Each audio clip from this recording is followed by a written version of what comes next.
ជំរាបសួរស្ដីពុកម៉ែបងប្អូនទាំងអស់គ្នារីកថ្ងៃពុធថ្ងៃនេះថ្ងៃទី31បងប្អូននៅសល់តែកន្លះថ្ងៃទៀត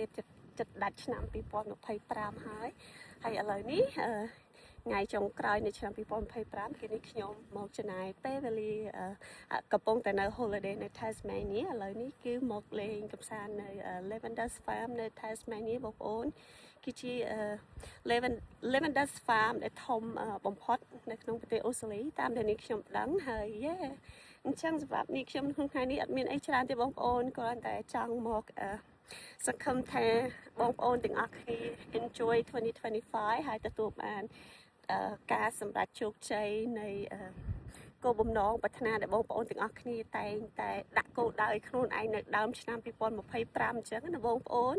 ហើយនាងខ្ញុំបានមានគោលដៅនៅក្នុង2025ដូចគ្នាហើយក៏បានទទួលជោគជ័យខ្លះដែរគឺទី1គឺនាងខ្ញុំបានលាឈប់ពីការងារសម្រាប់ការងារទី2របស់នាងខ្ញុំអត់ធ្វើថ្ងៃសៅរ៍អាទិត្យទេបងប្អូនហើយទី2គឺមានពេលវេលាច្រើនដើរជួបជុំក្រុមគ្រួសារចំណាយពេលវេលាជាមួយនឹងអ្នកម្ដាយក៏ដូចជាបងប្អូនអញ្ចឹងណាបងប្អូនហើយបានមានអាជីវកម្មផ្ទាល់ខ្លួនឯងផងដែរអាជីវកម្ម digital ដែលនេះខ្ញុំអាចយកទៅបានគ្រប់ទីកន្លែងហើយនៅក្នុងឆ្នាំ2026ក៏បានសិតគោលដៅខ្លួនឯងដូចគ្នាហើយសង្ឃឹមថា2026នឹងផ្ដល់ឲ្យនាងខ្ញុំទទួលបានការជោគជ័យច្រើនជាង2025ហើយសង្ឃឹមថាបងប្អូនទាំងអស់គ្នាមានគោលដៅសម្រាប់2026ហើយនៅបងប្អូនពួកអីនៅសល់តែ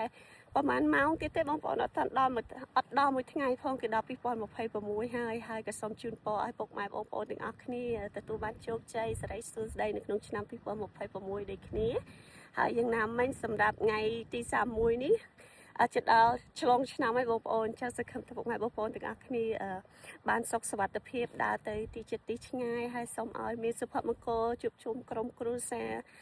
មិត្តភក្តិបងប្អូនដូចគ្នាបងប្អូនអញ្ចឹងជូនពរបងពុកម៉ែបងប្អូនទាំងអស់គ្នាឲ្យជួបតែសេចក្តីសុខសេចក្តីចម្រើនហើយទទួលទានមានបានដូចគ្នាបងប្អូនអញ្ចឹងអរគុណច្រើនបងប្អូនជម្រាបលាជួបគ្នានៅក្នុងឆ្នាំ2026បងប្អូនបាយបាយ